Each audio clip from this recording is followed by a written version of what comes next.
Broadcasting from the Unshackled Studios in Melbourne. This is WilmsFront, brought to you by theunshackled.net. Now here's Tim Wilms.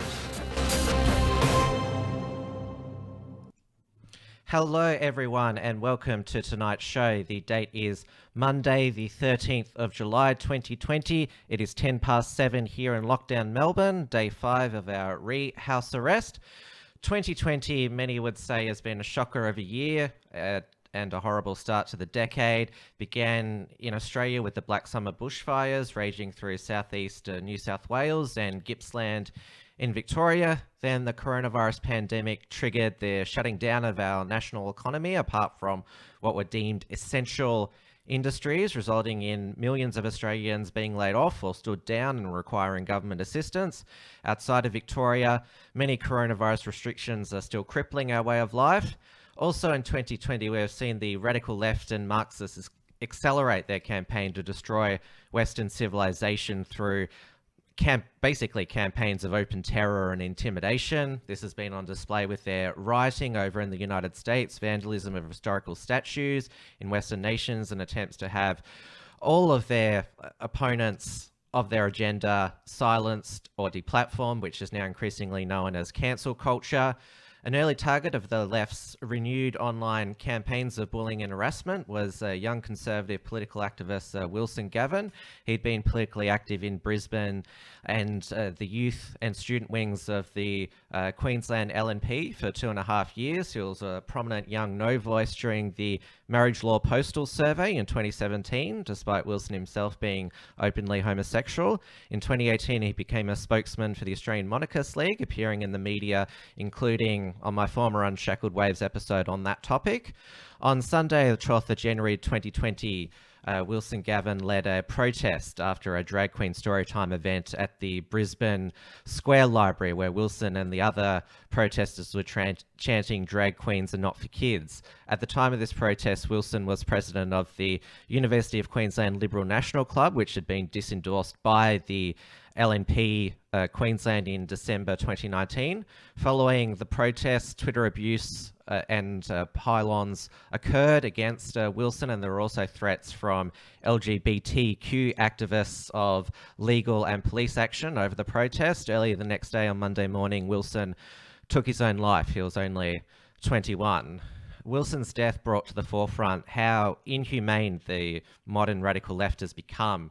They don't even see their political opponents as human, worthy of living a normal life or worthy of even basic human dignity. Some leftist activists were saddened by Wilson's death, and it was a wake-up call to many how they'd been behaving, but others on social media disgustingly expressed glee that he had died. Federal LNP backbencher George Christensen quit Twitter after Wilson's death at protest at how much of a toxic platform Twitter had become. While some on the left did reflect and reassess their online tactics after Wilson's death, others did not, and now they're going after Wilson's friend, Barclay McGain, who was a student with him at the University of Queensland. Barclay has attracted the ire of leftist trolls online, and they have gathered in intensity recently due to many of his politically incorrect comments on social media over the past year, and they also allege that they were the ones who successfully got him fired as a staffer for federal LNP MP Andrew Laming. Barclay is a strong man, and to use a pop culture expression, shakes the haters off, but he has began to highlight these haters' campaign on his Facebook profile, which they're basically trying to drive him to his death. And I'm very grateful that Barclay is my guest on tonight's WilmsFront. Thanks, Tim. Glad to be here. Thank you so much, mate. Before we get into things, I have to call out your disgusting moustache. You're still in your young 20s, but in my opinion, moustaches, they add 10 years in age. So I don't know what you're thinking. I don't know. I mean, I started growing it the day I turned 20, and I guess I've just been keeping a mental tally in my head as to, the haters and the people who are in support of it. And, it's staying for a while. I'm not too sure it'll be permanent, but we'll see how we go. Well, I'm a hater of it, I will admit, but that's okay. All right, I might start with basically to introduce you properly to our audience, because most people have just read screenshots of what you've said on social media. A lot of it's out of context, and read news articles about you. But I want to directly ask you at the beginning, what attracted you to becoming involved in politics, and how would you describe your political philosophy? Yeah. So I started being politically engaged probably when I was about 15. When I turned 16, I joined the Young LNP in Queensland, and I got to meet a number of awesome people there. And my parents had been involved in small business and whatnot, so they were certainly liberal-minded people. Both my parents had been former party members at the time.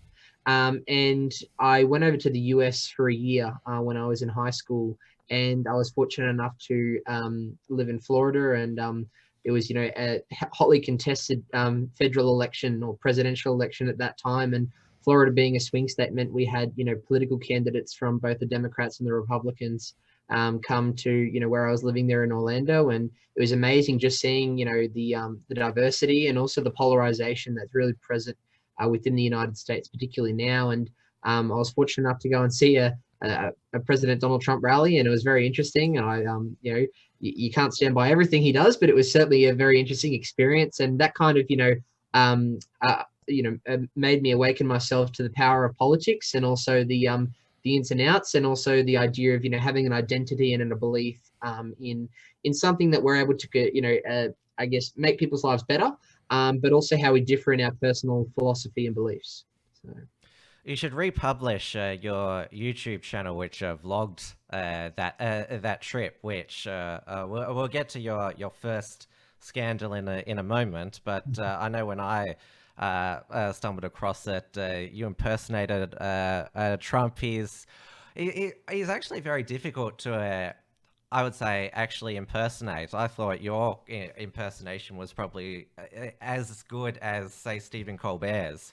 Well, it's getting better. I mean, Stephen Colbert is no comparison. I think he's really lost touch with mainstream America, in my view. Particularly Stephen Colbert. I don't think there's too many talk show hosts who are far worse than him. So, but no, I'm working on it all the time, and I'm a big admirer of what Trump has at least uncovered. Obviously, as I said, it's impossible to support everything he does, but I really do think the outrage that you're seeing, just to some of the everyday things that he does, just really highlights this insecurity and this insensitivity that a lot of people on the left seem to have when dealing with people who simply just have a differing opinion, or they go about things in a politically incorrect way and don't always worry about the whole PR of any situation. So.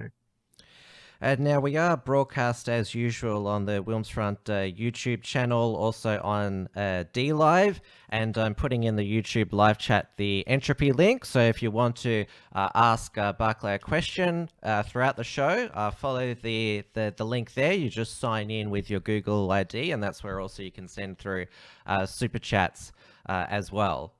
Now, let's focus now on when you first came to prominence, which was... And I think I was alerted to it by one of my political friends. About half an hour it was uploaded and then deleted, and then it was already, and we'll get to this page, how do you say it? Australian political nuffies, is that how you say it? They quickly ripped it and re-uploaded it. Nuffies of Australian politics, yeah, they had a field day with it. So it was about a 4-minute video produced by the Gold Coast Young LNP, but what quickly got people's attention and got them offended and outraged was this bit here, and I'll just play it for our audience now. Personally, I'm fed up with having all these sports stars stand out on our stages and not sing the national anthem. They're putting our Australian jumper on. They're going to sing the anthem. I mean, we got to stop celebrating a culture that couldn't even invent the bloody wheel, for God's sake. We got to stop celebrating a culture that couldn't even invent the bloody wheel, for God's sake. We got to start enjoying and living in Western culture. Now, we'll just disclose that is the Nuffies edit of that, because they zoomed in on your facial expression. You were interviewing schoolies on the Gold Coast about current politics, but the man you were interviewing there wasn't just some random schoolie attendees. He was another young LNP member, Jake Scott. So just give me the lowdown how this came to be produced and then published. Yeah, so essentially what happened was I'd been, quite active as a member of the Young LNP on the Gold Coast, and I decided to put my hand up to run for Gold Coast Young LNP chair at 19 years old in October last year. And we assembled our team, and being a young person who is politically engaged, like any young person, I wanted to really revamp it and increase our membership base, and most importantly, really increase our participation from, we had something like 100 members within our ranks in preparation for the state election, which is coming up in just 3 months' time. So we decided to do things that would boost engagement, have more events, and also get people out to campaign. So we thought about things that were uniquely Gold Coast, and naturally in the discussion came up, the discussion of schoolies. So we eventually had this discussion where we'd decide to go to schoolies, and like many social experiments have done, we decided we'd go and interview people and school leavers on the Gold Coast, basically just as a bit of promotion, a bit of a laugh, and that hopefully people would see it, they'd see that we're out engaged in the community, and that they'd be interested in perhaps joining, because we felt as though the Young LNP, and indeed, a lot of young political pages, had zoomed into this trap whereby the only content or engagement that they'd have to boost membership would be to automatically share a post from a prominent politician in Australia, or they would I guess do something in like that doesn't really go out of the box, or it doesn't really show any conscientious thinking or something to change things up or boost their membership, because we thought we'd really look to see if we could revamp it. And we went out there for 2 nights. We went during the Queensland Schoolies Week, and then also the Interstate Schoolies Week. It was myself and Patrick Riches, who is the vice chair of the Gold Coast Young LNP, and we interviewed a number of people, many of whom I knew, having just graduated on the Gold Coast the year prior. And Jake happened to be one of them. We met organically. It was not pre-prepared. The responses and the questions were not pre-prepared at all. I met him organically, and I said, "Hey, mate, we're doing this video where we're just asking people questions." So seeing as we'd met him organically, I didn't feel as though that disqualified him from being in the video, just as many other people who I knew who were also in the video were able to, give comment and to the questions we asked. And by the way, the questions that we asked, they'd been discussed thoroughly within the Gold Coast Young LNP, and indeed the broader Young LNP. So we asked questions in relation to the thoughts on Scott Morrison, thoughts on freedom of speech, the thoughts on the Australian flag and national anthem. So we felt these were all issues that were, tried and tested within the Liberal Party and represented our values solely. So I didn't go out asking, people, what were your views on abortion, or what were your views on drug legalization, because I saw this matter as something that was polarizing to the Liberal Party. So I had PR in mind when we looked to plan the schoolies video. It sounds strange saying that in hindsight, but I guess when we went out and interviewed, I didn't see that anything was taboo, because I thought all the responses were going to be genuine, because none of them were pre-planned or pre-prepared.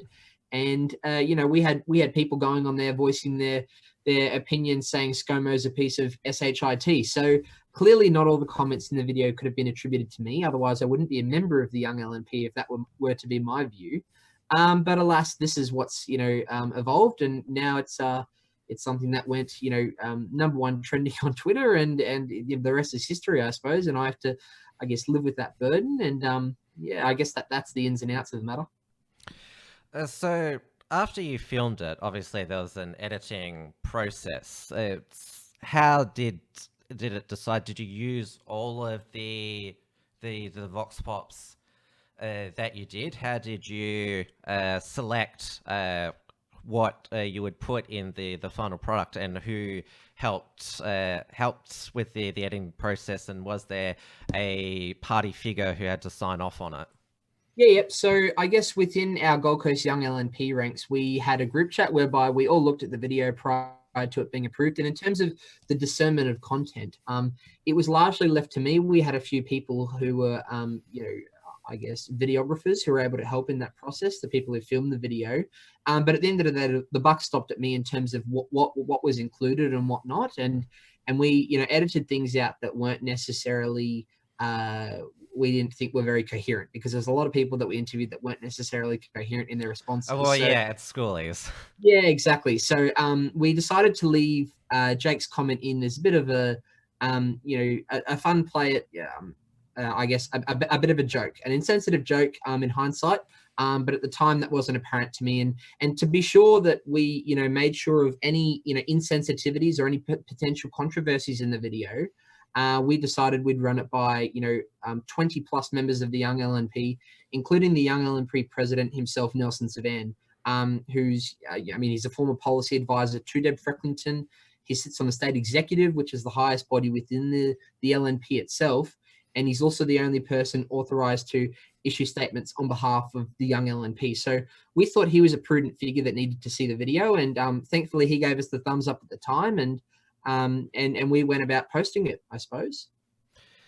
And obviously the backlash, as I mentioned, I was alerted to its, offensiveness and outrage about half an hour after it was uploaded. And even though it was, who took it down? Was it you? Because yeah, so it was my prerogative to take it down at the direction of the campaign director and also the deputy campaign director at LNP HQ, purely because they were worried about the negative publicity it was garnering.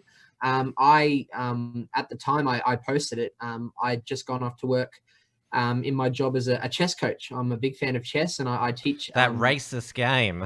Yeah, that racist game, indeed. Yeah, no, I was familiar with that from the ABC, and yeah, I was busy coaching chess whilst the backlash ensued, and I came back and I saw my phone. It was littered with 100 plus Facebook notifications, over 50 missed calls, and I'd wondered, what's going on? Is this the next 9/11? I had no clue. So, but yeah, very interesting now looking back on it. But yeah, that was the direction I had to take it down, and at the time I definitely complied, and the Facebook page was soon deactivated as well. Now, what Jake said was factually correct, but facts these days are offensive and insulting to a lot of people. Jake put it quite crassly when he was talking about Australian culture and Aboriginal culture, but he was technically right. So to me, that the backlash, it was just, it was, well, the people who said it was racist and offensive, they would not just object to how Jake said it, but dispute it completely. And we've seen, a renewed history war with Bruce Pascoe's Dark Emu book, rewriting Aboriginal history. So there's sort of that in the background as well. And I noticed that there was also the Queensland Labor smelt an opportunity to give the LNP a whack, and they all weighed in. Deb Frecklington at the time, I thought she made a very coy statement saying this is inappropriate and the party is taking action, which I thought was good at the time, and there was going to be a disciplinary hearing, and that's also the same time when I reached out to you because I noticed you're still posting on Facebook, and you just seem sort of unfazed. You're still posting as normal, despite all your posts are public, so anyone can in the comments take a whack at you if they choose to. And they're welcome to. I welcome it. And in relation to the comments, and I often refer people to the comments, and they kind of just brush over and they look solely at the media hyperbole, and I say, well, hang on, let's actually have a look at what the content is of what he's saying. And sure, you can call it crass, you can call it a little bit insensitive, but when you're saying something about a culture, it's not about a race. I'm of the belief that all races are equal, no questions asked, okay?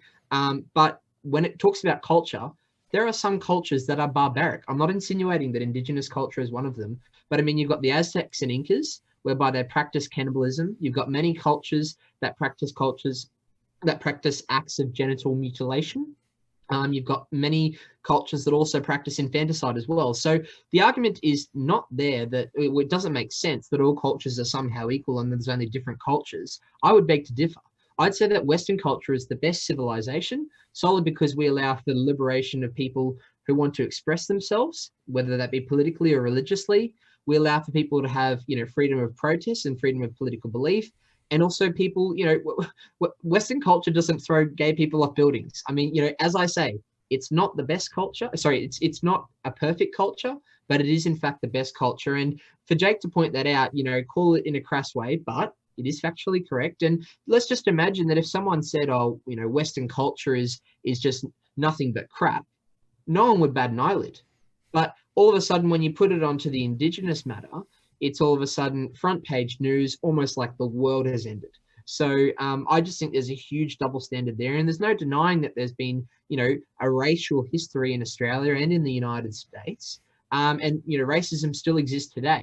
But none of that was being inferred in his comment. It was solely a discussion on culture. And that's what I often point out to people. And Deb Frockington's response, again, was forced to her by people from a higher authority. So they were essentially saying, you need to distance yourself from this guy. But I've spoken to a lot of people within the party who say, well, hang on, what's actually gone wrong here? Are we missing something? That's what a lot of people were saying. They were saying, I can't believe this is the only matter. It's something you haven't even said.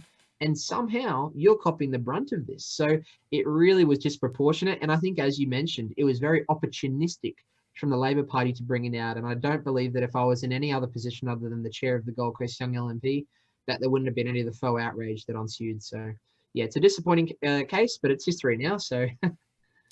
And Jake, as you said, he was legitimately down there for schoolies. He just graduated from high school. I also reached out to him on Facebook. He seemed to take it in his stride as well, shake it off. And he was accepted into to university later on after that. So you two, you didn't have a falling out over it on your Facebook page. You were back at the rugby recently, rugby league, because you're allowed to have crowds there at Queensland again. Yeah. No, I'd almost go so far as saying myself and Jake are actually best friends. It's actually the case that many people don't know this, and I guess this is a WilmsFront exclusive, but it happens to be that Jake's middle name is Barclay. So Jake Barclay Scott and Barclay McGain were now best buddies due to adverse circumstances. But I appreciate him because he's someone who sticks by you as a friend, and he's not someone who will cancel you or worry about publicity. And he's someone who speaks his mind, and he loves the footy and cricket. And we often play indoor cricket together. And as you pointed, we like to go to the footy. He's a Broncos fan. I'm a Titans fan. So, we're just two mates. We're going about our lives. We're doing university together. Every now and then we like to have a say, but that's about it. And you mentioned the disproportionate response. Yes, it's a crass comment, but a young person making a stupid comment, hold the front page. Is that a justification to try and, because it's not just trying to get you out of politics. It's these people want you deplatformed, fired, basically they want you curled up in a corner, being hopeless. That's their ultimate goal, just for a crass comment. Yeah, sadly, no, that's definitely the case. And since then, I've lost a number of job opportunities, potential job opportunities, and I've had to hold back on part-time jobs that I had at the time. And thankfully, there's been some people who've been great to stick by me, and thankfully, I've got parents who are loving and are able to support me at least in the interim. But no, it's definitely been a tricky time, and coronavirus hasn't made it any easier because, friends that I'd like to catch up with and, chat about life, it's made it all the more difficult. So particularly just to go and see my family down there in Victoria. I haven't seen them in, over 6 months, and that's where the majority of my family live. But unfortunately, that's a no-go zone at this point. When they're allowed to leave, they need to, as Anastasia Palaszczuk, she said, check trucks going across the Queensland border if they're smuggling in Victorians. So when the borders do eventually open, you need to get them out of here and up to Queensland with you. Yep.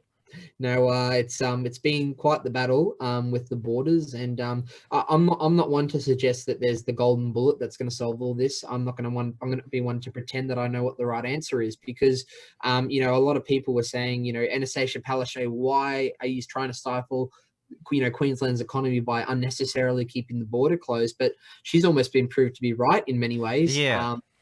We've seen the outbreak in Victoria, and I think public perception has changed to, hey, Anna, maybe you got this one right. And I saw Carl Stefanovic apologize to her publicly on the Today Show the other day. So she's obviously doing something right in that domain, I suppose. I remember when the outbreak did begin, those hotspots in Victoria, Anastasia Palaszczuk, her press conference I interpreted, she's like, oh, I don't really want to say I told you so, but I'm going to, say it a few times, just have a bit of bragging, and then we'll get on with the serious things, which that's...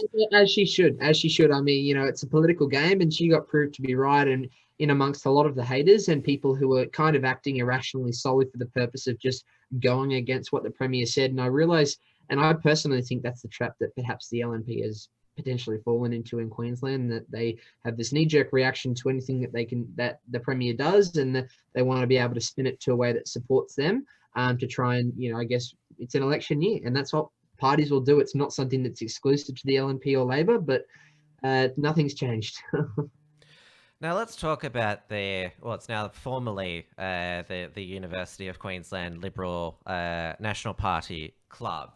Now, as I said, I have a lot of political friends, and they'd alerted me to the UQ LNP page, and it was pretty open in expressing what is called a national conservative philosophy, in the vein of Bob Santamaria, who he led he was never a member of the Labor Party, but he was sort of the figurehead of the split during the 1950s over communism.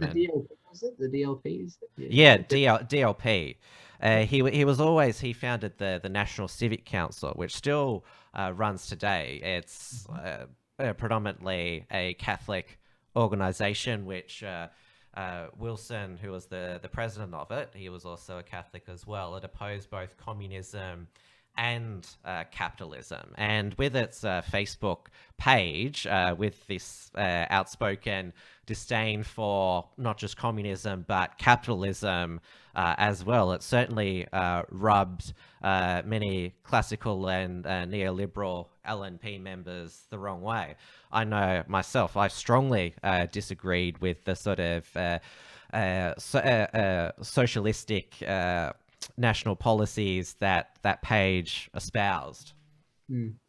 Yeah, no, I definitely think, well, I will say first off that I enjoy the National Civic Council. I don't agree with everything that they discuss at the National Civic Council, but I was fortunate enough to be an attendee at YPAT just 2 weeks ago, run by Rebecca Anderson here in Queensland. It was a fantastic program, and they really had a sense of family about it. They're all lovely, lovely people.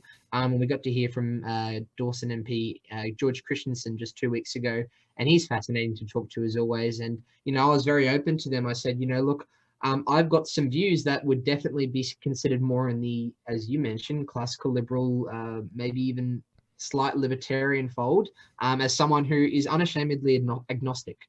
I say I'm a huge admirer of people who are religious, but I see them, their role in society is more of a social kind of a Lions Club, I suppose, or similar to the Lions, because it means something for a lot of people, and it's something that I certainly wouldn't want to take away. And that's why I'm a big proponent of religious freedom. And it was great to, I guess, learn a lot with the National Civic Council, but I'm in the crosshairs between the ideas that they kind of espouse and also the ideas from think tanks like the Institute of Public Affairs, the Menzies Research Centre, and the Centre for Independent Studies, just to name a few, I suppose.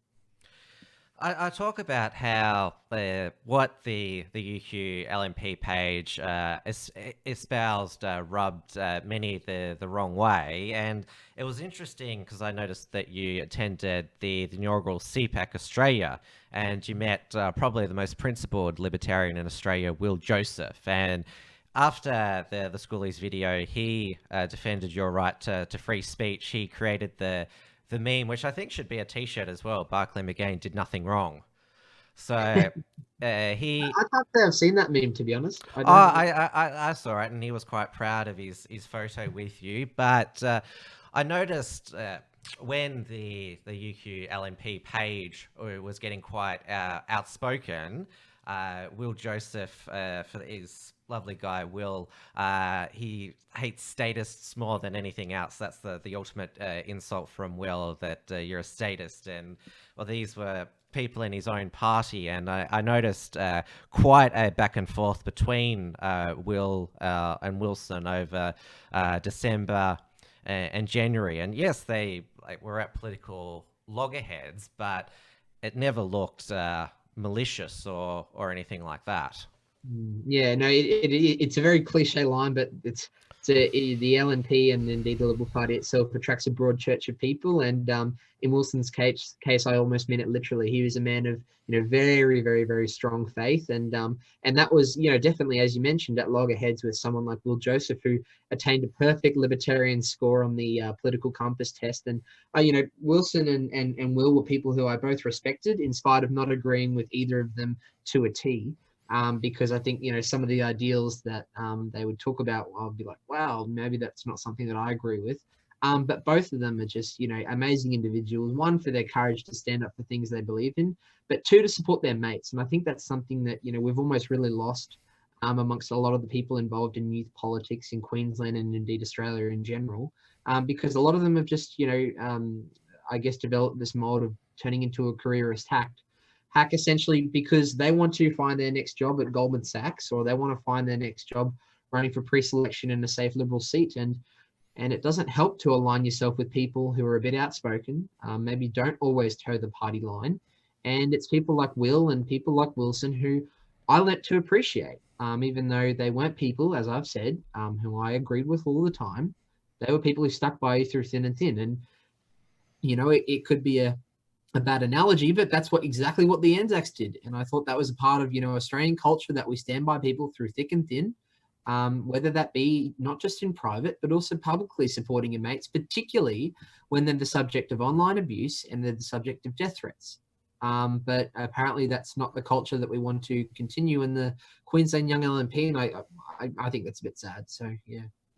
Let's talk about Wilson now, because as I mentioned in my introduction, I first became aware of his activism when he was interviewed by Dave Pellow during the marriage law postal survey as a gay man against same-sex marriage. And even though he was conservative Catholic, in that interview with Dave Pellow said, never really faced, discrimination. It's only from those the left that who've really gone after me. And I'm not sure if it was Dave Pellow who had this footage, or it was, because I remember I saw it on the Bolt Report at the time, when he made a speech outlining the no case. There were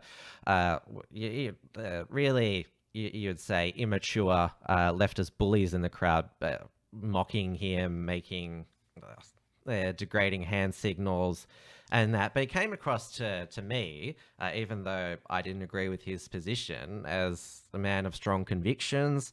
Then in 2018, I saw him on Sky News advocating for the monarchy. I think he was on with Satyajit Mara. It was Outsiders when it was hosted by Rowan Dean and Ross Cameron, another victim of cancel culture, but he spoke incredibly well, was very articulate, much more so than me, I must say. And my view at the time is, he's going places, and that's why I reached out to him at the time. You're the perfect guy, because I'm a Republican. I always thought it was a lost cause, but with these royal scandals, who knows, a republic could actually eventuate. And well, if I can just jump in there, I mean, that's how I got to know Wilson as well, because he was far from a single issue person, but this was definitely his strongest issue. And I was a member of the Young Monarchist League, and I still am today. And that's how I got to know Wilson as well. We went to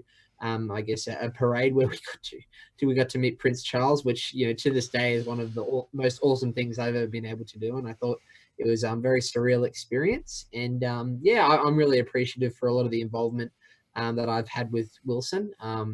And, you know, particularly in his involvement with the EQLNC as well. So it was a privilege knowing him.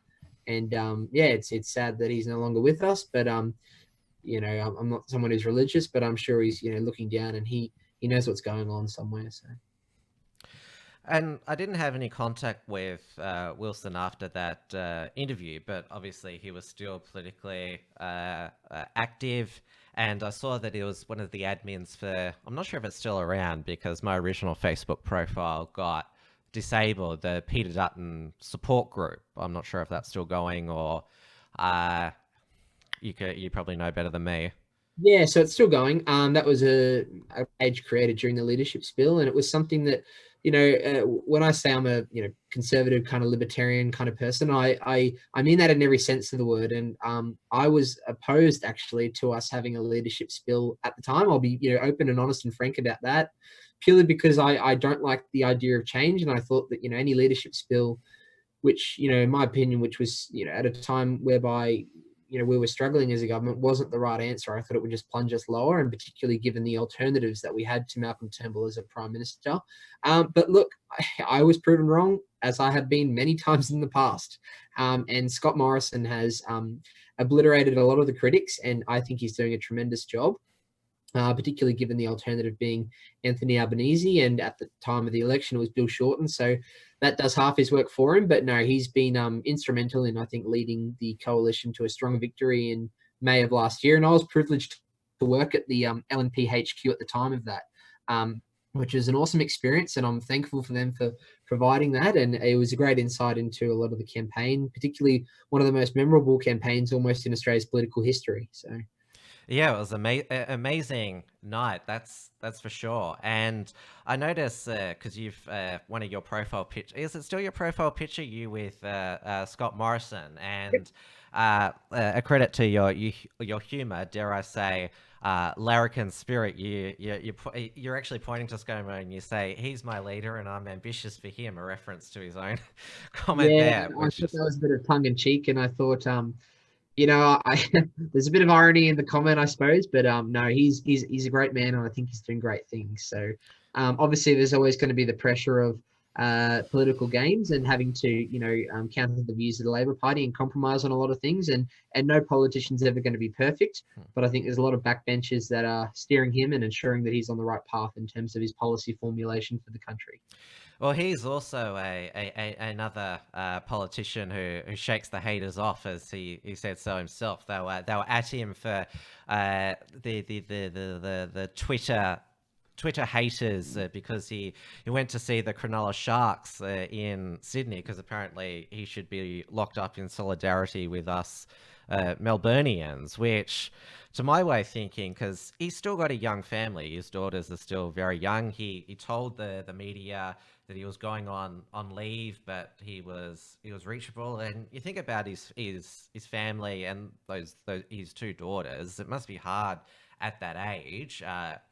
Their dad being the prime minister, because the previous prime ministers we've had, most of their children are adult, and I believe that he's a genuine ordinary guy. Like he's not putting it on. Like you know, Kevin Rudd, when he claimed he was open about his Christianity, but it seemed very superficial. But with Scott Morrison, like, they filmed him at church. He's genuinely religious, genuinely a sports fan.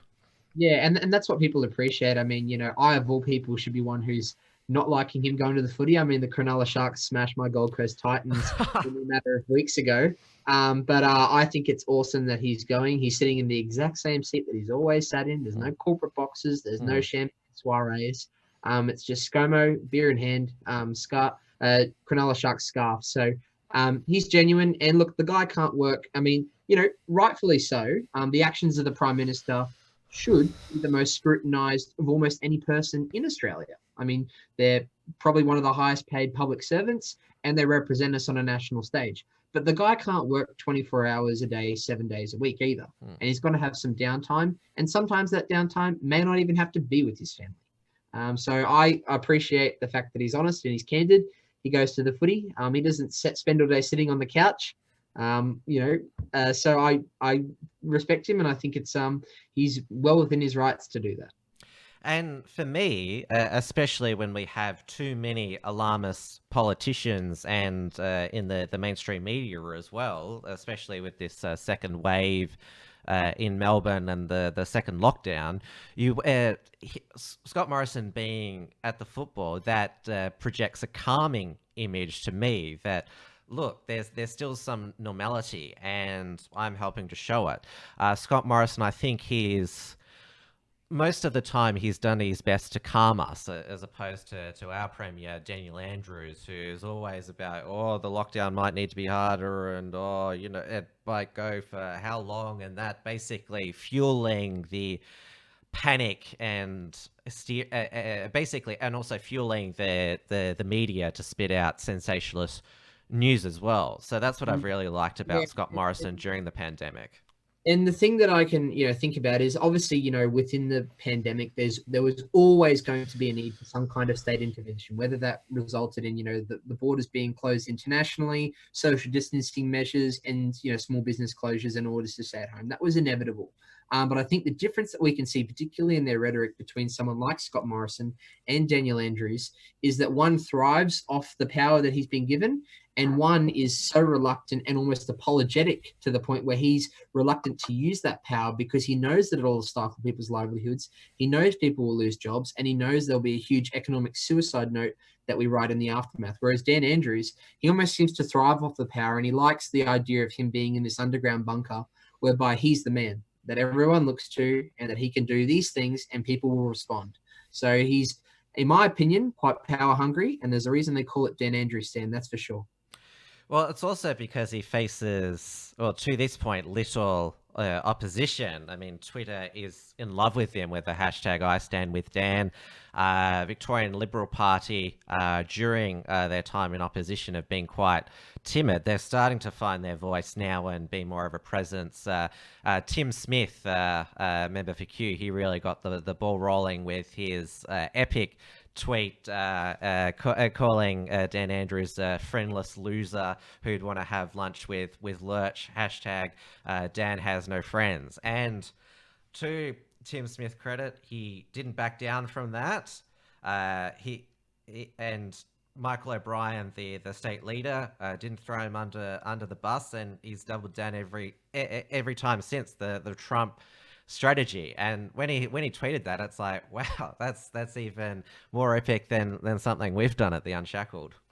And I think that's honestly the approach that a lot of people need to have is, with this whole idea of, cancelled culture, they thrive off getting a reaction. So once they see that there's a reaction from everyday people who are just going about their lives, who, cripple and they cave into a lot of this pressure, they know that they're onto something, and they'll go for the next target. It's exactly like the flagrant bully or the schoolyard bully, right? If you just ignore them and don't give them any response, sure, it may linger on for a little while, and it may not ever go away, but it's not going to be inflamed, and it's not going to increase. So I really think that's something that we can do, just ignoring a lot of these people and sometimes doubling down, saying, look, well, it's important to call out when you're wrong. I've done it numerous times. I've been wrong, and I didn't think Trump would win in 2016. I'll be open about that. And I didn't think that Scott Morrison would win in 2019 either, along with a lot of other people within the LNP and indeed LNP HQ. But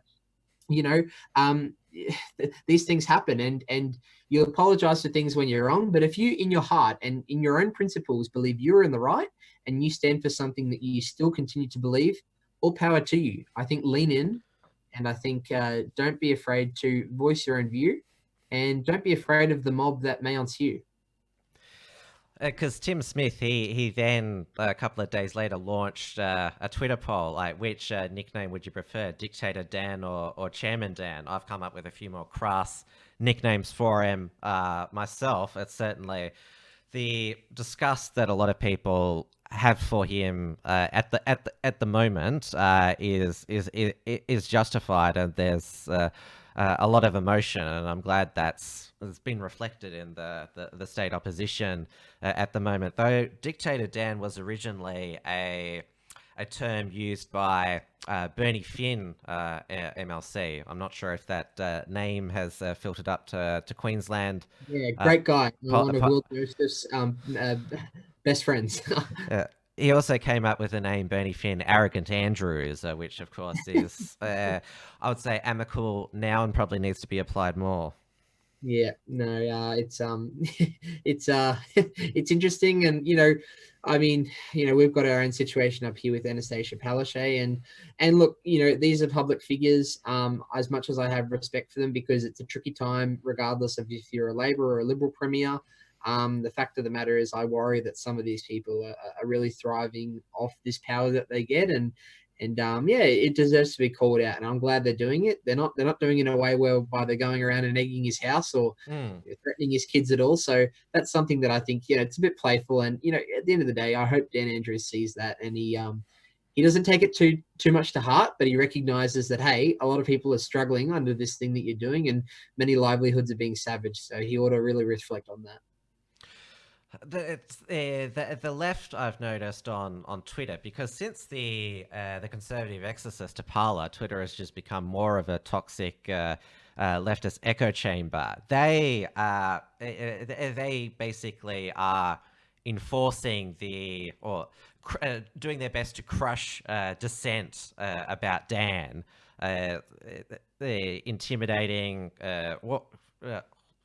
well, not physically intimidating, but through the replies in tweets, the pylons, as we call it, in the replies to journalists who work for the Herald Sun who are critical of Dan Andrews. Last time I checked, we're a democracy and there's free speech. Just because somebody is elected a leader doesn't mean you're obliged to respect them. You're allowed to call the king a fool.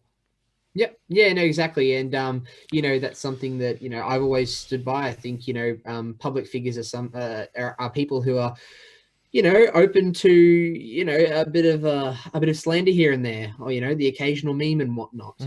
But I think there's always that line that we ought not cross. And I think, hopefully if we can build a culture that calls people out when they take it that little bit too far, which is what I'm hoping to do in terms of, getting rid of this whole idea of cancelled culture and getting rid of, the insane amount of death threats that, a lot of people who receive for speaking their mind. I hope that there's social pressure to call that out. And I think that's the best way for conservatives and libertarians to unite, in the sense that, we don't need government intervention to solve these things, because nothing stands and eradicates an issue better than convincing we the people to stand for something and realizing that something's wrong, because no law written on a piece of paper will ever remedy what we're able to do with social change. And I think that comes from just conversing with people, reminding them when they're perhaps in the wrong, and also having an open dialogue. We've gone sidetracked on a tangent a bit, so we'll bring it back to Wilson.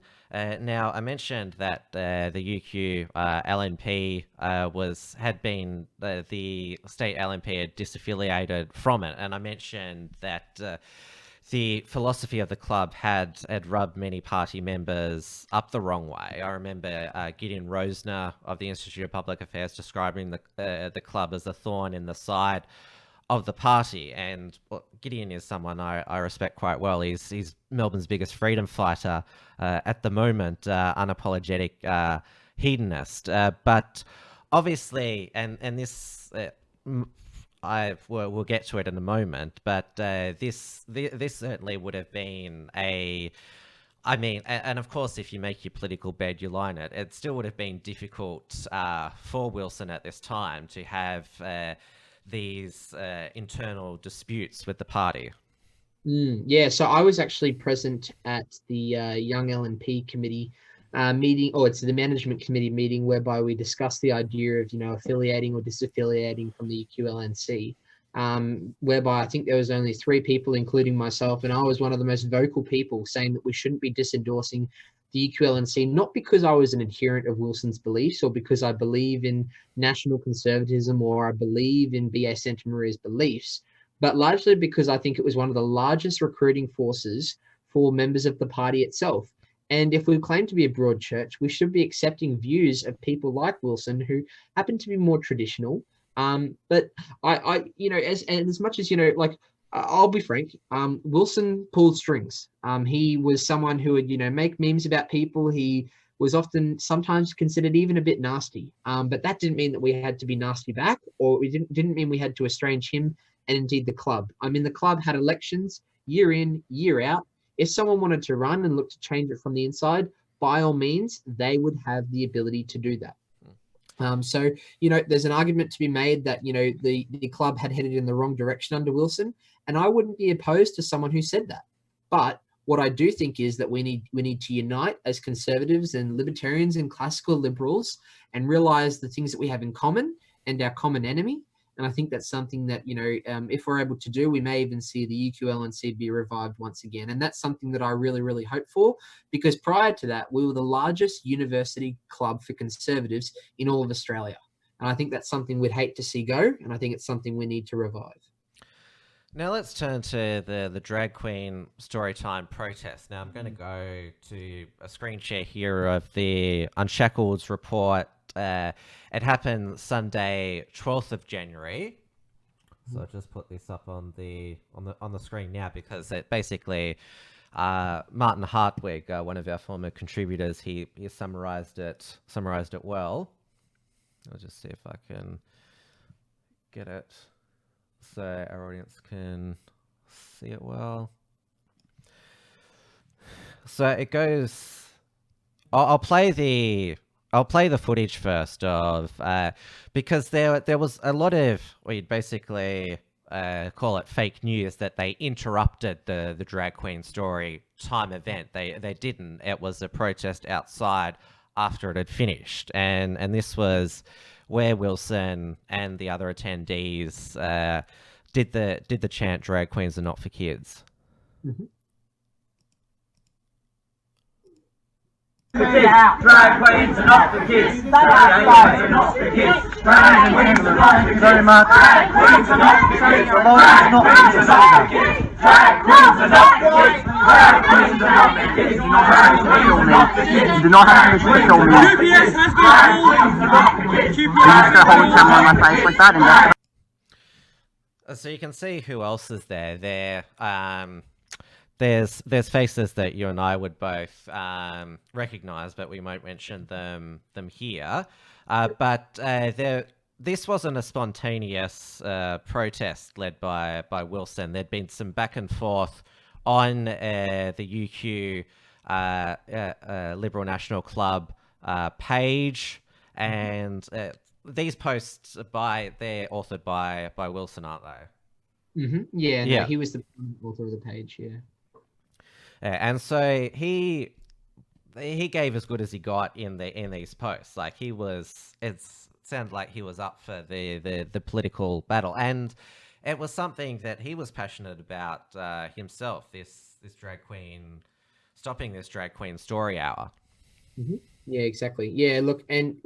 I was someone who was able to, defend him and stand by him at that time, not because I necessarily believe with the conduct in which he, how he conducted himself at that protest, even though this wasn't a violent protest. I mean, we have people who block the streets, who, abuse police officers in the street. Extinction Rebellion, that was shocking in Brisbane. I mean, they've stopped people from, who are, in need of, they were in a medical emergency in an ambulance, who'd been stopped by people within Extinction Rebellion, and they just didn't bat an eyelid to it. And you've got Wilson here, who's taken a stance against someone named Diamond Goodrim reading to 4 and 5 year olds, and all of a sudden somehow this warrants intervention from every single person on Twitter and the Veronicas, who slammed him in the hours that followed. And I just don't think it was largely fair, warranted, or justified. My view as to the protest was I couldn't understand why we were publicly funding these people to run something called Drag Queen Storytime and putting it in a public area. I think, and this is more so a libertarian view as opposed to a view like Wilson's, that if a parent is delusioned enough or so inclined that they want their kids to be have a story read to them by someone named Diamond Goodrim, in terms of Drag Queen Storytime, all power to them, but not in a public facility and not with public funds. So I think he was in the right there from that perspective, and that's my view on it, because I think that's the most freedom-minded view, because I can't imagine on good conscience why, a Catholic taxpayer in the Brisbane CBD should have to pay for someone who is, doing some kind of, I guess drag queen storytime political stunt in front of 4 and 5-year-olds, because it really is something that would compromise their beliefs. So I'm not proposing that, the people who were involved in drag queen storytime need to be locked up and thrown away the keys. That's not at all the case. And if they want to be a drag queen, all power to them again. But in terms of public funding, well, I think that was a bridge too far. And I thought that was, it was very remiss of, a lot of LNP politicians and indeed the Brisbane City Council, which was led by the LNP, to support that and fund it. I completely agree with you that obviously, because I believe in parental autonomy, and parents don't, in my point of view, don't always make wise decisions for their children. And I think taking your child to drag queen story time, I think that's very inappropriate. But if you want parental autonomy to raise your kids, you can't say to other parents, I want them raised this particular way. But absolutely right that the City of Brisbane Council should not have been funding it. And I would say that is reason enough to protest it for that reason. I do morally object to it as well, and obviously Wilson did as well. We've got a super chat here from Senator Slayer, $3 Australian dollars. Wilson Gavin was right. Drag queens are not for kids. God bless him. Yeah, no, it's good to hear that from a supporter in the comments there. So I'm not sure that's his real name, Senator Slayer, but I think we'll definitely take that as a comment, and I think he was definitely right. Wilson stood for things, may not have been everything I believed in, but you got to admire the guy, and I had a lot of I wouldn't say I necessarily looked up to him, but he was certainly a guy who I know a lot of other people looked up to, particularly those who are of Catholic faith. Obviously I mentioned, the pylon after your schoolies video, and this was the second far right incident involving young LNP. And so we talked about the opportunistic Labor Party back then. They were there again. I think I saw, it was either Sunday night or the early Monday morning, like Hitler Youth trending, which was absurd. And the unfortunate thing was that, in the aftermath of that, there was a lot of fake news being spread that I was someone who attended those protests. So, the death threats ramped up for me, and, I guess, a bit of a trigger warning for people there. But I had someone who messaged me saying, heard your mate did a Hitler in the bunker, referring to, Wilson's death, which I just think, I don't know how people can manage to write something like that. I mean, like, even if, it was the person I had the most disdain for in the world, I can't imagine, going out of my way to message someone and really rubbing that salt into the wounds and almost insinuating that I should follow his path, as many people have done and still continue to do today. Now, did you speak to him after the protest? Yeah, so I spoke to him that night on the phone and via Messenger at about 8 p.m, so the time right now. In fact, I believe it was 6 months to the day since he tragically took his own life. But I was speaking to him that night before, whereby I had a chat with him, and I said, mate, I can't help but think I know at least somewhat of what you're going through. I just thought I'd check up and make sure you're doing okay. And as always, and a credit to him, he was in good spirits. He was someone who, wouldn't let it show. And, it was a Sunday night, and he, like many Catholics, went to bed early. He went to bed at probably 9:30. So he had quite a few messages that I sent him, that were waiting on his phone in the morning. And I think I got, maybe 1 or 2 word reply, the next morning, maybe just like a haha or a good stuff. And then within hours, I had found out that he'd done the unthinkable. And it just, no one could have foreseen this. No one could have foreseen it happening. And people who say that he was a tormented individual because of his sexuality are just wrong. They're acting like they know him. I'm not acting like I know why he did it. I'm saying that certainly that the Twitter mob that came after him was certainly part of it, but I'm not acting like I knew what was going through his mind because I couldn't predict it.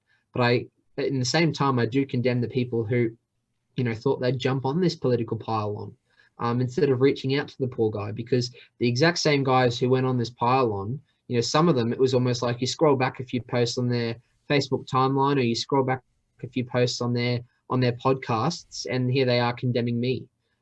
So there was no lessons learnt, and maybe now there's a lessons learnt, but hey, someone sadly had to die for it.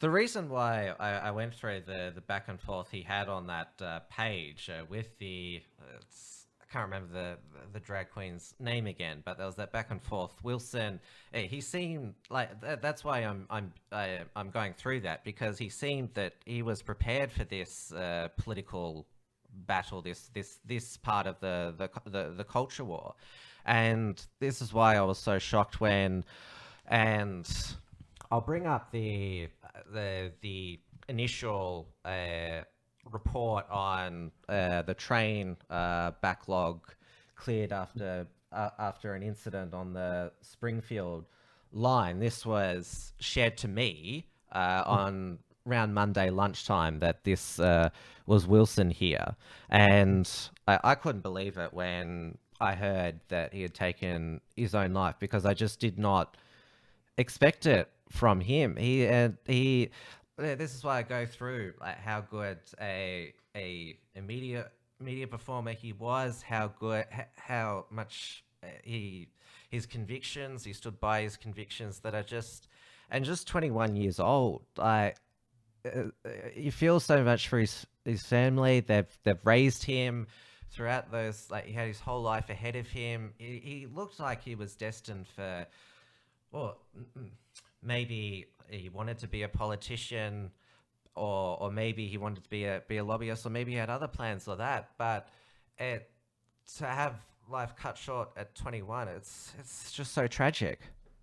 Yeah, no, it's absurd. And there's probably, I know it's a cliche line, but there's probably not a day that goes by that I don't reflect on it, or something to do with his life, or something to do with the matters of the last 6 months, because I'm not someone who's ever been affected by mental health, or mental instability, or had depression or anything, touch wood, which I'm thankful about. But it's something that certainly plays on your mind, and it's something we've all got to be careful of, because we never know what's going on inside someone's head. And Wilson would have been the last person people foresaw doing it, and it took me a couple of weeks to at least realize, and it probably wasn't until I was at his funeral out west in Toowoomba, or an area around there, whereby it finally had sunk in.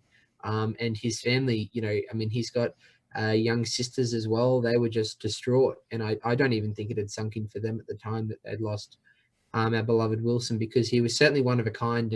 And I think, as I said in a post that I did as a tribute at the time, he was a unique individual, seemingly too unique for those who now are left to realize what they've done. So it's a sad reality. What was his funeral like? Because obviously his death was very public, and I brought up that Brisbane Times article because news was circulating on it before, well, it had been officially released by the mainstream media, but everyone was talking to each other that these were the circumstances, how he died. And this is the thing about social media.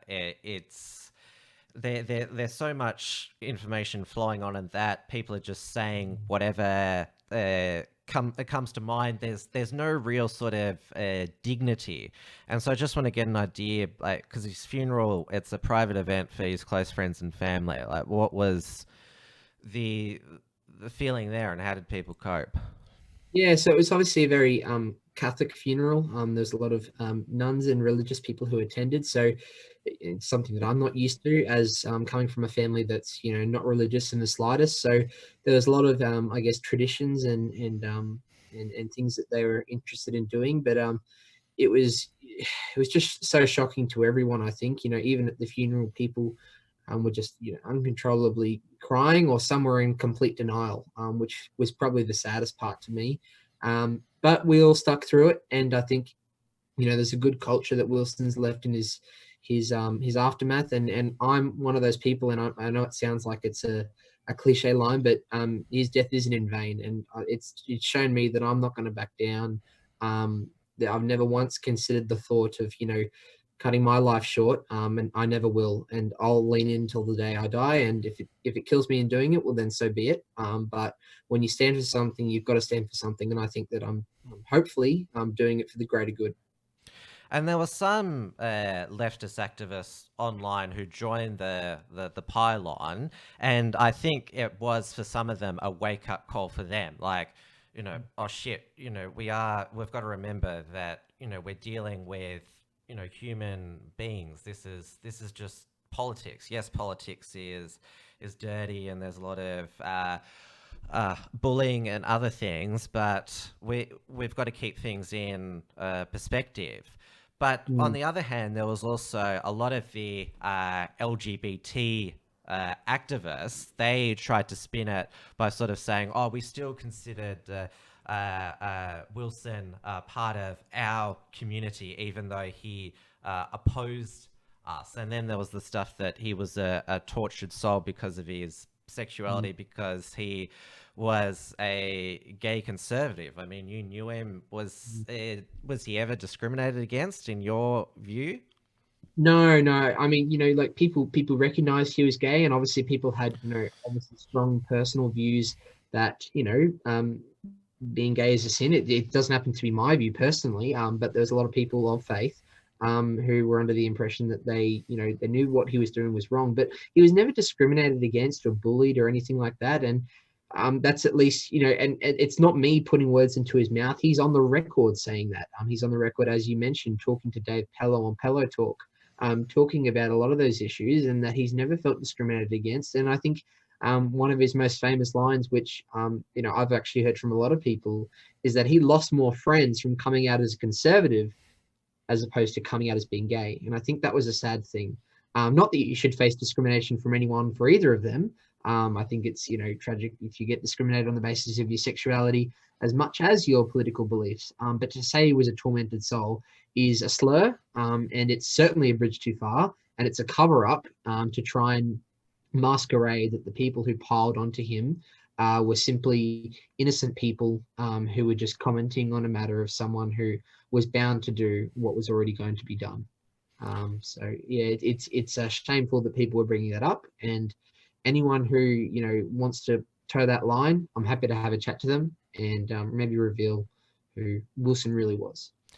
And he was a practicing gay and a practicing Catholic, which obviously the Catholic Church's views on homosexuality is well known. But Wilson also found at peace. He'd reconciled his sexuality with his faith. I also know other gay Catholics. They feel that they've reconciled both parts of them. You felt that was never an issue for him? No, and again, like, I'm slow to assume things with people. But again, he's on the record saying that, and he had every opportunity to play the victim card. I mean, he could have gone on air saying, "Oh, I was in the LNP and I was abused and mocked by these people." It simply didn't happen. And Wilson was a person who stood on privilege. Sorry, he stood on principle, not on privilege. He stood on principle, and he wouldn't lie to people. He would tell you to it right to your face, and that wasn't the case. He had reconciled his Catholic faith with his homosexuality. And I think his family, on the large, they accepted that, and they respected him for it, and they respected his guts to come out, because it's a big decision for anyone to be vocal about their sexuality.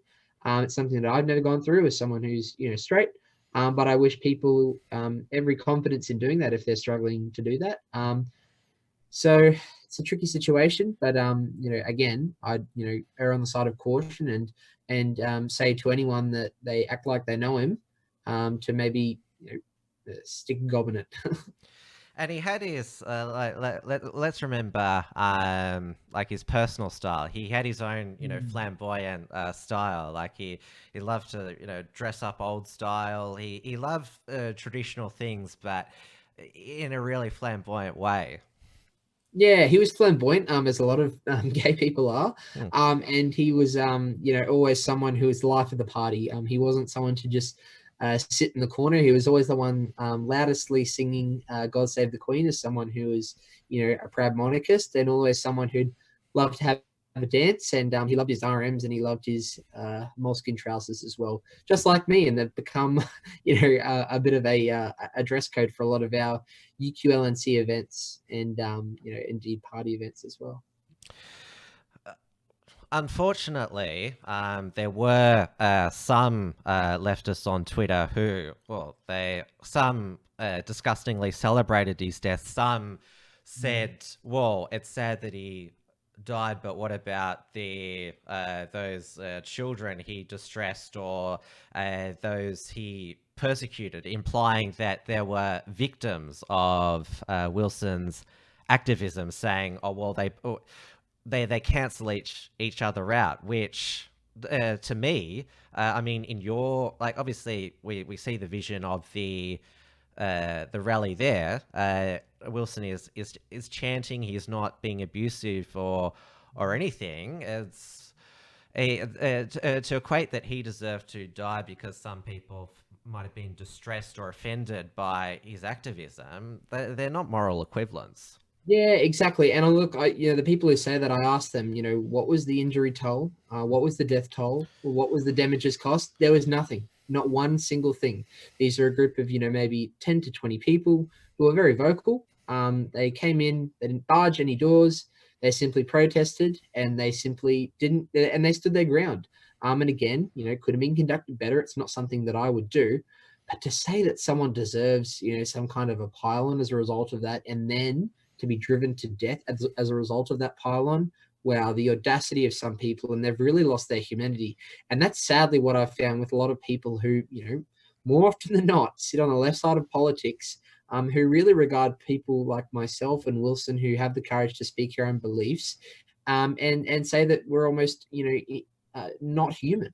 And it's a shame, and people are often flabbergasted sometimes when I discuss with them private messages that I've seen from people, because I'll take a step back and they'll go, he would never do that. I can't imagine him messaging you that, or she would never say such a thing. Well, the proof is in the pudding.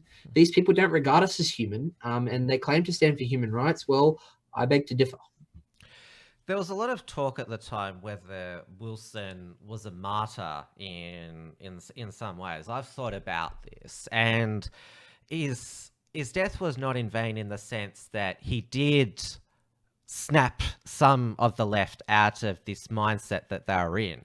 I'm not sure if you've seen that South Park season about trolling, where Kyle's dad, Gerald Brovlowski, at night he's doing all this trolling, personally attacking people on the internet, and it culminates when he's trolling this woman who for having mastectomies, and sends messages from doctor, cut your boobs off, and where'd your tits go? And he thinks that's hilarious, but right. She actually commits suicide, and then he has an awakening, Gerald, and sort of like, I never meant for it to be like this. I think if there's any effect on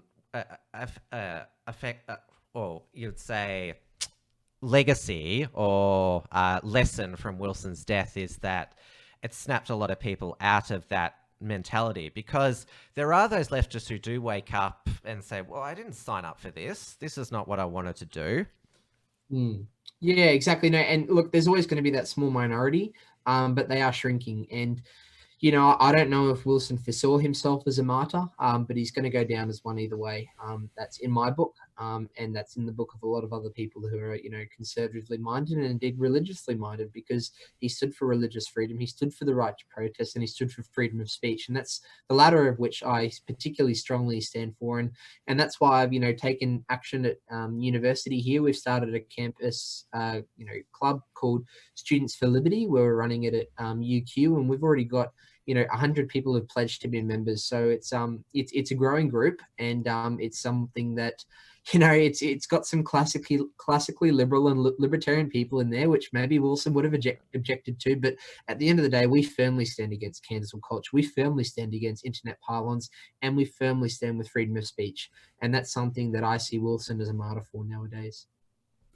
Now, you bounced back after Wilson's death. You were employed by Andrew Lemming, federal MP for Bowman. To give a bit of background of Andrew Lemming, he was elected at the 2004 federal election, so he's been in Parliament for nearly 16 years, but he's never been promoted, even though he's one of the more, you'd say, active vocal backbenchers. He's very active in the mainstream media, and he certainly isn't afraid to make waves. I wrote an article, it was many years ago now, about some of his replies to lefty constituents.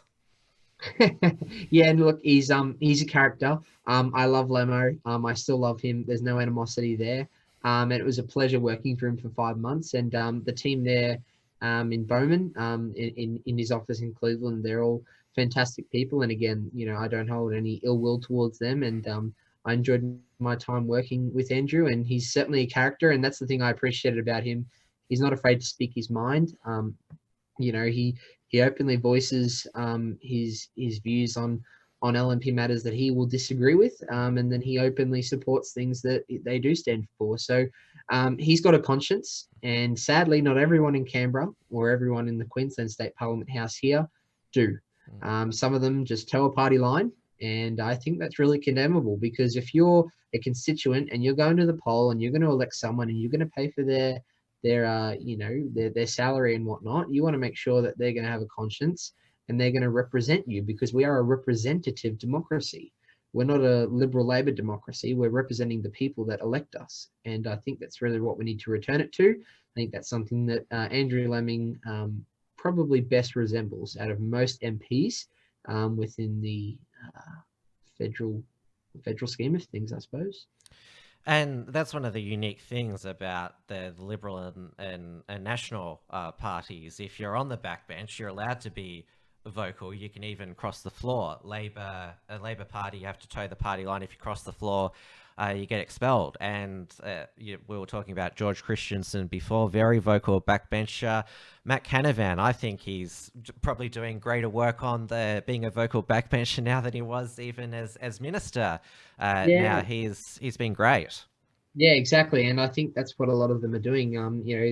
They're able to have a voice as backbenchers, and they're still able to influence policy. I suppose they're not on the they may well be on the never to be promoted list, sadly, but hey, look, they've still got their voice, they've still got a platform, and they are really influencing a lot of the decisions that the government makes, whether the cabinet like to think that or not. And they tend to come from Queensland a lot of the time, which is refreshing for me. And there's a few down there in Victoria. I'm a big fan of Senator James Patterson and Tim Wilson there in Goldstein, and then over in WA you've got Andrew Hastie and Ian Goodenough.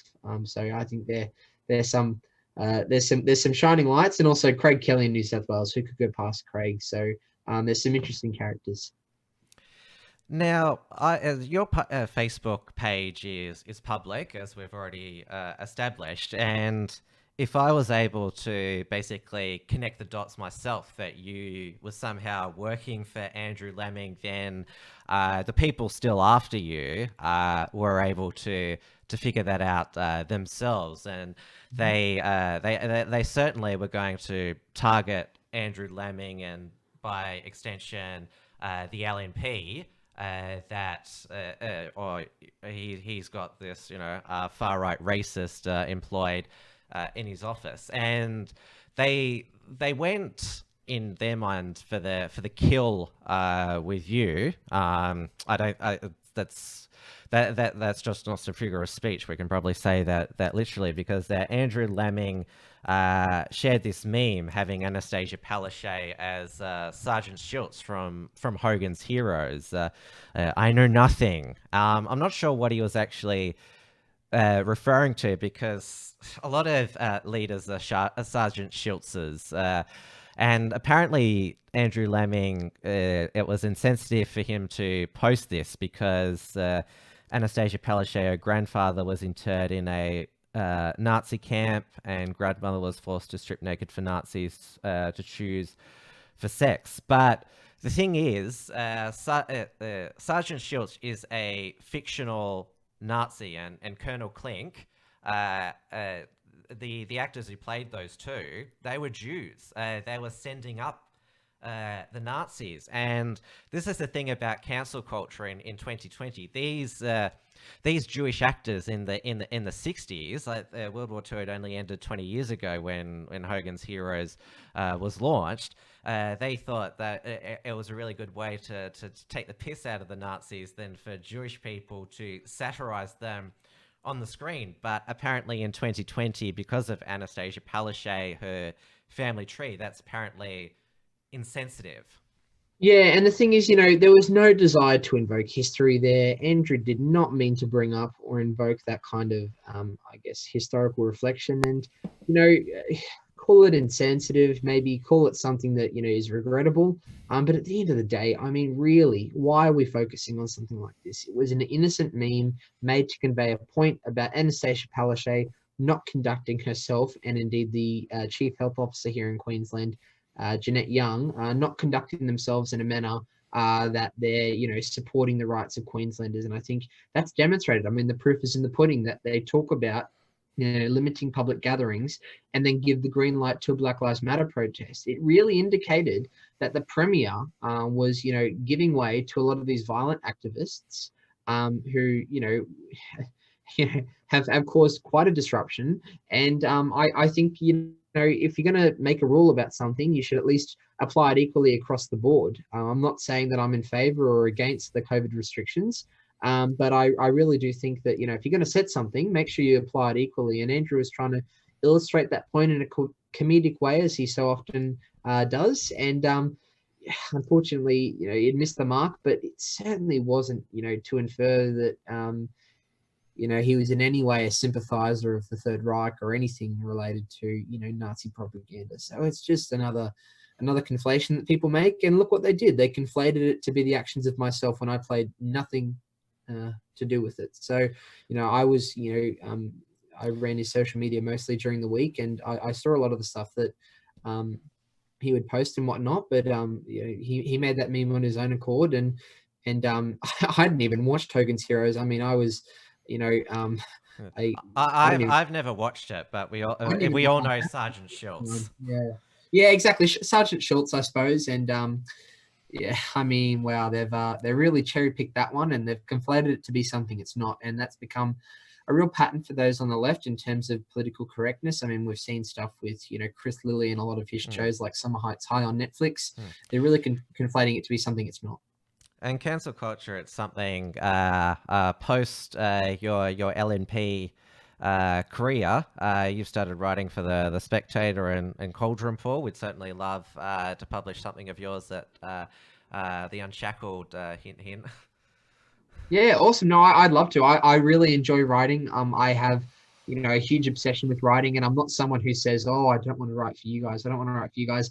I honestly just love writing. I love being able to voice my opinion, and I love the idea of, getting feedback on that from people, regardless of their left, right, or center. And yeah, I'd be honored to do something with the Unshackled, and yeah, I think it'd be awesome. And with regard to, now you've said that Andrew Lemming, he was the one that did the meme, but if you'd done it, you would admit that you did it. Like that you're the... I'm always someone who would, publicly admit that, because to be perfectly frank, I'm not someone who thinks, it's something you ought to be ashamed of, because there was no history to be invoked. It was a cheeky meme. It wasn't even that well designed, to be frank. And it wasn't something that was, something that was like where we underwent approval process. I mean, Andrew would post things, almost 10 times a day sometimes. And it wasn't something that we looked into closely. It wasn't something that we thought we needed to. Because the point is that Sergeant Schultz says, "I know nothing." And what came to mind, the Premier, in terms of her behavior, it really resembled that she wasn't exactly all there in terms of, her response to the coronavirus process. Something's just come back into my memory now. I'm not sure if it was the 2015 or 2017 Queensland state election. George Christensen shared a cartoon of Anastasia Palaszczuk as Miley Cyrus in the Wrecking Ball video, and we all know, what Miley Cyrus was wearing or not wearing in that film clip. Had Anastasia Palaszczuk going in like a wrecking ball, like looking like what Miley Cyrus was in that music video, and that is way more crass than a Sergeant Schultz meme. Yeah, exactly. And I mean, you go back a few years. I remember when Julia Gillard was Prime Minister. There was a few portrayals of herself in the Australian whereby she was portrayed with a big nose and earlobes. And as these political cartoonists do, they accentuate your features. And the big story coming out of that was that it was sexist. It was anti-women and whatnot. And then the next day, another newspaper would have Pauline Hanson insinuating oral sex on Prime Minister Malcolm Turnbull, and apparently that's a hoot and a holler. I mean, don't forget all the cartoons of Tony Abbott and his budgie smugglers, that he was always drawn in that. Of course. And, there's a huge double standard there. But even if we, obviously, that's another example, the one that you pointed out with Tony Abbott. But I think the most clear example is, okay, you've got two women involved in public life, both two people who are very opinionated, very, very well known, being Julia Gillard and Pauline Hanson. But because there's a public perception that Pauline Hanson is not worthy of humanity because of, some of her statements, it means that, if you want to, draw her insinuating that she's performing oral sex on someone who she's not even that fond of, it's open slather. So doesn't make sense to me. And I think there's another double standard that we see from the modern day left. Well, Sergeant Schultz memes, I think they should continue because there's so many politicians being Sergeant Schultz at the moment. Our Premier, Dan Andrews, this is being shared around him as Sergeant Schultz. I know nothing, and that's obviously about the hotel quarantine outbreaks here in Melbourne, which have been a major factor in our second wave. And going back 7 years ago now, the Daily Telegraph in Sydney had Anthony Albanese as Sergeant Schultz and Kevin Rudd as Colonel Clink, saying that they know nothing about Craig Thompson's Union credit card. Right. Yeah. Yeah. I mean, it should just be a meme that people use back and forth just to convey a bit of a cheeky point that the opponent, is clearly passing the buck and acting like they don't know many things are happening, and they're turning a blind eye to, I guess, a lot of the corruption that is highlighted in both sides of politics. And I think another example of that was the Adam Somyurek scandal that was prevalent, particularly where you are there in Frankston. He's in the southeast, not in. That's near Cranbourne, Narre Warren way, city of Casey. Right. Not directly, but yes, he was based in the southeast. Yeah, exactly. So I think to pretend that Dan Andrews didn't know anything about what was going on there is laughable. He's been a member and indeed he's been the premier there for quite some time. He's always been Labor leader for a decade. And he recently promoted Adam Somyurek, so he was ignorant in that regard. And I'm not suggesting that he should resign as premier over that, but hey, don't pretend you didn't know what was going on, Dr. Dan. Now, I think because, they,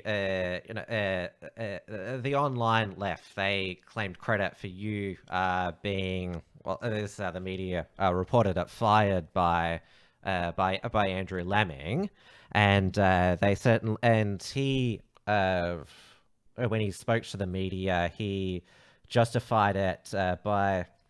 Well, there was this screenshot that was sent around. Well, this one here. This is the first one. Is this a Snapchat or where it's got what looks like a black face? What would you call it? A mold? I think it's called a gollywog. Yeah, and you say, "Don't mind me just connecting with Aboriginal elders in my community." Now that's obviously tongue in cheek. Bit poor taste, but not a hangable offence. I actually address this. Yeah.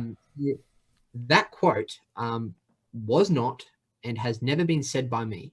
So what it was is, it's a photo of me. I'm not denying that it's not me in the image, posing with an ornament that was bought by my stepfather at a swap meet here on the Gold Coast, whereby he had it in our house, and he was someone who was Indigenous himself, and I took a photo with that to, I guess, point out the fact that I can't believe I'm being portrayed in the media as someone who's, anti-Indigenous culture or anti-Indigenous people, when my stepfather, who I'd grown up with for the past, 11 years, was actually Indigenous himself. So I was pointing out that hypocrisy. And that, if I can clarify again, that comment on that Snapchat has been doctored on to represent something that I've never ever believed, or it's never ever been my view.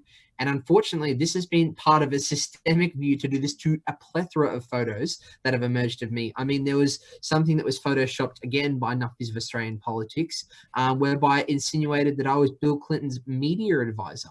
I wasn't even alive during the Clinton presidency, and supposedly... Oh, well, that's clearly not, like, anyone with political knowledge would know that's not true.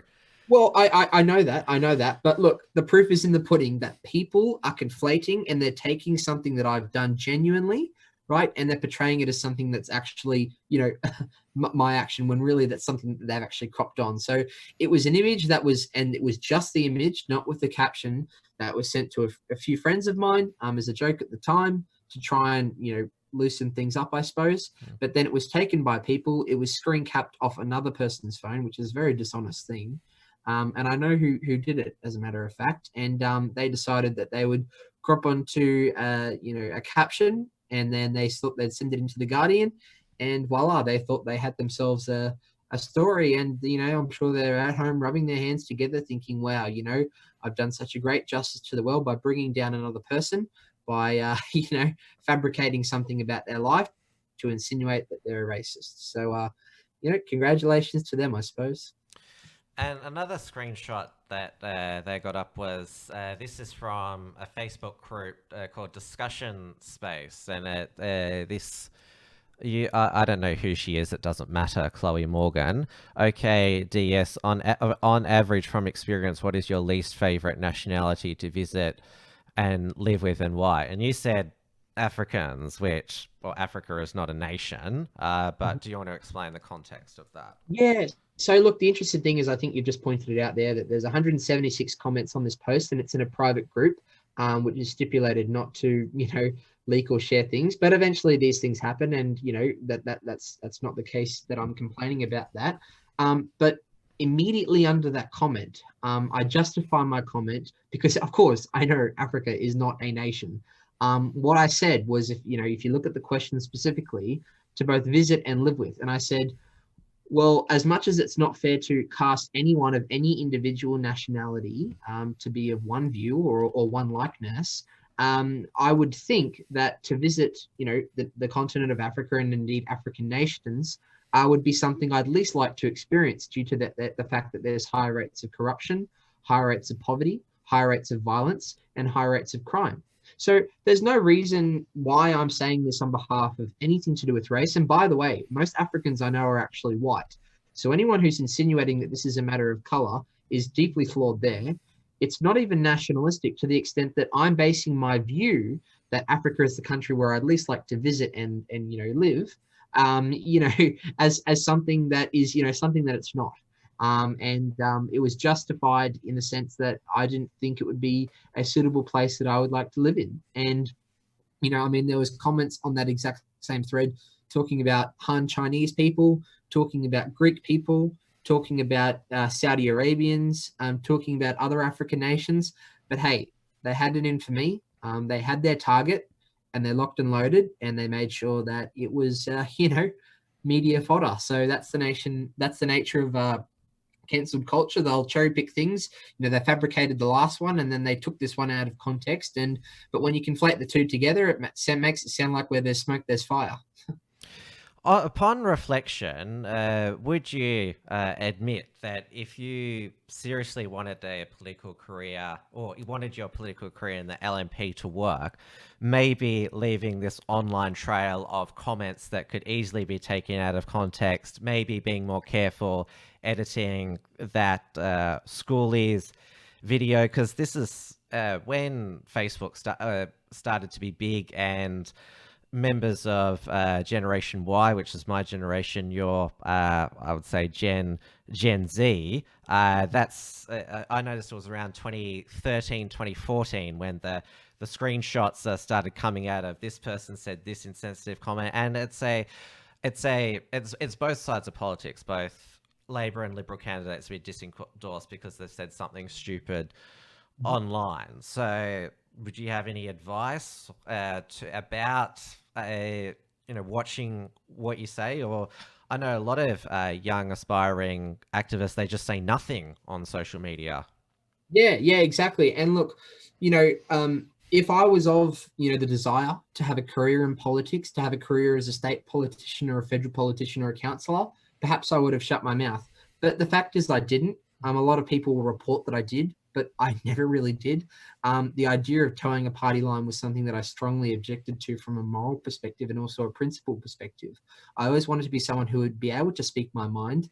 And, it's not something that I would ever rule out. I would, I'd love the opportunity to represent, my fellow man, my fellow Australians, but it wasn't something that I would, say, okay, well, I've got to have a 20-year plan for how I'm going to get into the Senate and for how I'm going to do my maiden speech and thank my mum, and thank my dad. No, that was never my view. I was never a careerist person. I was always someone who was going to call it as I see it. And, these things are going to get taken out of context. And sure, these things could be worded better. These things could, be edited to be portrayed in more of a polite sense. And sure, I've learnt lessons, but I'm also not a walking, talking PR machine either. And I don't really spend too much time thinking about PR. Like when a saga, I don't go out there, doing all these, fake selfies with, Indigenous people or African American people to try and show that, hey, I'm actually, not a racist. No, I'm going to openly speak out against racism, as I always have done, and not try and patronize people further by saying, okay, well, this would look good for PR and maybe this would change some people's views. I've never done that. I've always operated off principle, and I won't be changing that. It seemed to be what triggered this renewed trolling of you, and basically trying to clearly what they want to do is have you follow your mate Wilson. It all was triggered by when you posted a tribute to him on what would have been his 22nd birthday. It seemed even if some of them had felt guilty back in January, they'd gotten over it, and they wanted to take out you as well. Yeah, no, unfortunately that was the case. And, I'm still getting messages even as recent as last week with people telling me that I should, look to follow his lead and walk in front of a train myself. And the thing is that a lot of these people are too gutless to even show their face. So I'm not one person who's, going to, go to the police, because I don't want to give them the time of day. And I think the more you dwell on these things and the more you, reminisce and often think about it, then the more you're likely to bury yourself in a hole of, mental instability and whatnot. So, I don't give it too much the time of day. I have a bit of fun with it here and there. And I think that's the best way you look at, times of struggle. And again, that's the Australian way.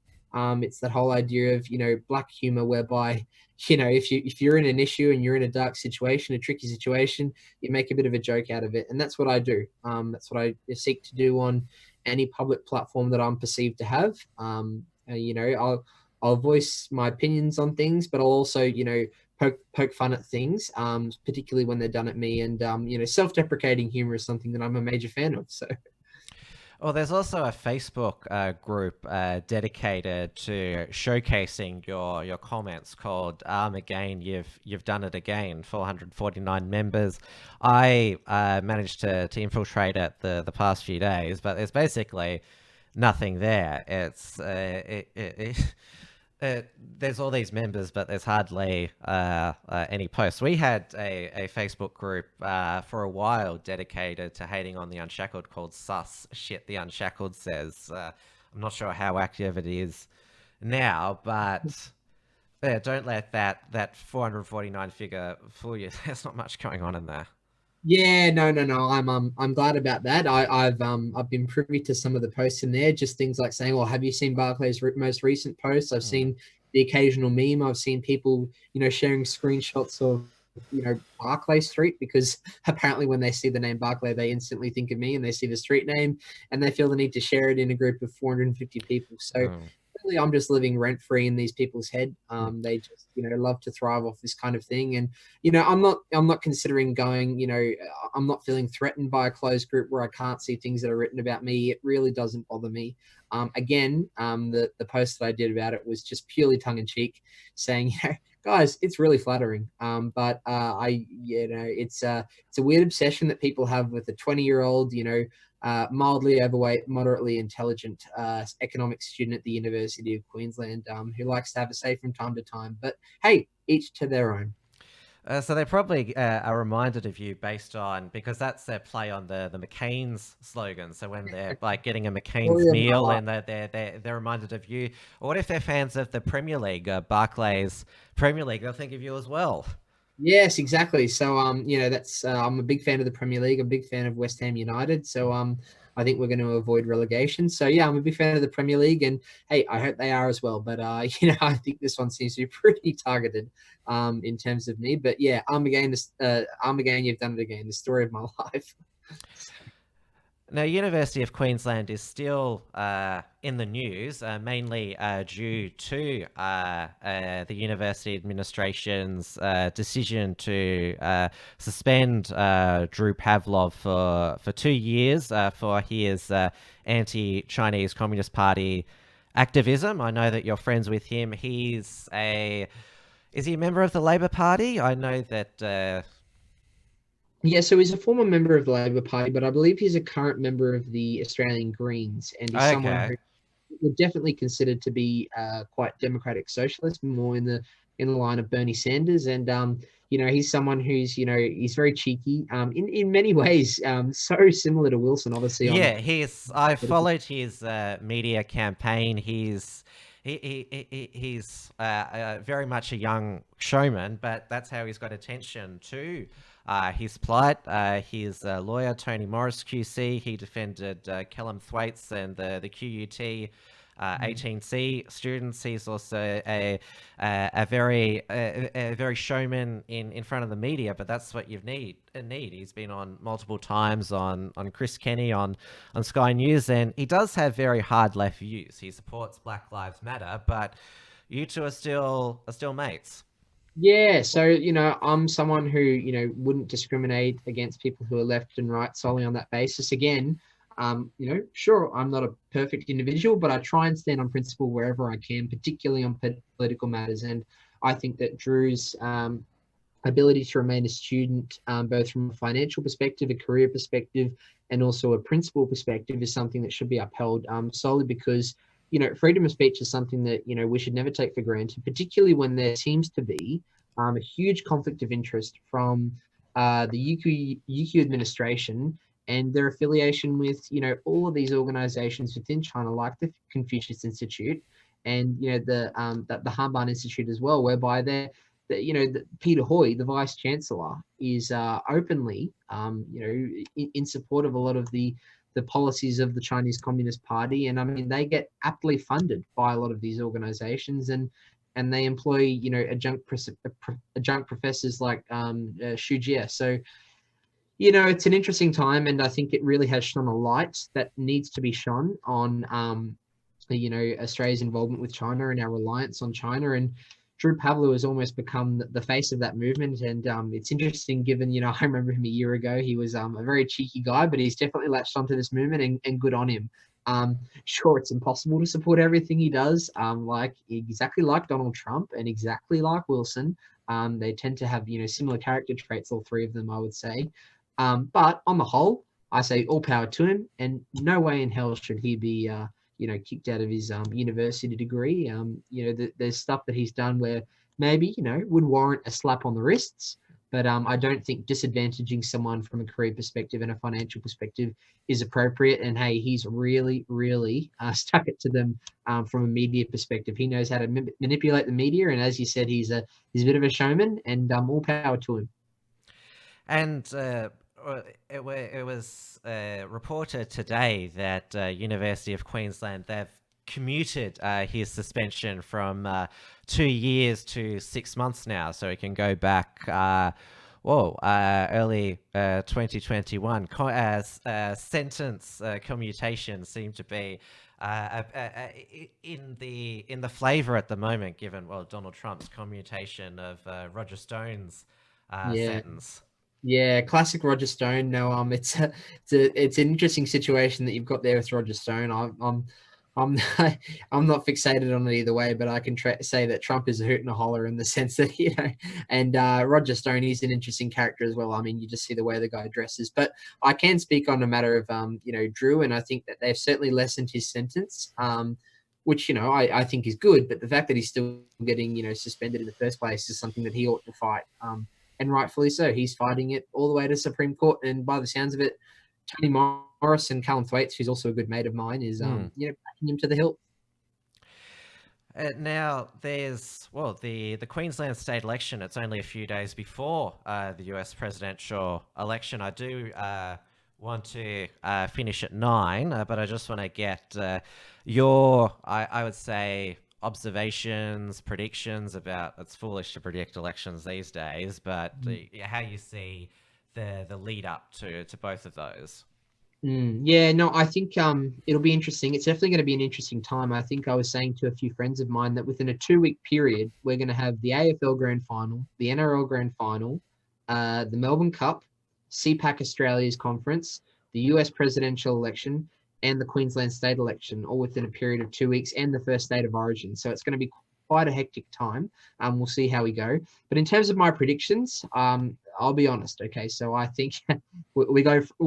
Also, the Cricket World Cup is going on at the time. So, because you're a cricket nut as well. Yep, I love a bit of cricket, love a bit of sport as well. So I think we'll see the Roosters win the NRL Telstra Premiership. I think we'll see Collingwood win the AFL Grand Final. I think we'll see Trump win the US presidential election. You think he can bounce back? I think Trump can bounce back, and I think purely it's going to be on the back of Kanye West stealing some of the African-American vote from Joe Biden. The spoiler. I don't think he's going to be able to run in all states, and I think there's going to be a lot of protest votes against him, but I just can't see Joe Biden, sustaining this lead that, no doubt he's got in the debates, where Trump is no doubt a firebrand and someone who will, pounce on Joe for being, he's definitely sleepy, that's for sure, and I think he suffers from a little bit of Alzheimer's as well. And when it comes to the Queensland state election, it really is too close to call. I mean, Labor have got probably, I would say, a 10-seat lead. So it's going to be quite a mountain for the LNP to climb. But one thing I would stress, and I think it's really growing sentiment in Brisbane, is the Greens. And I think the Greens could expect to get 3 seats in the Queensland State Parliament. They previously only had 1. They could well get 3, including Jackie Tradd's seat in South Brisbane, given the LNP preferencing the Greens above Labor. What do you think of the decision for that? Because... because Jackie Tradd, I'm not sure if she's a literal communist, but she's close to it. The sort of the LNP, they had to make the hard choice.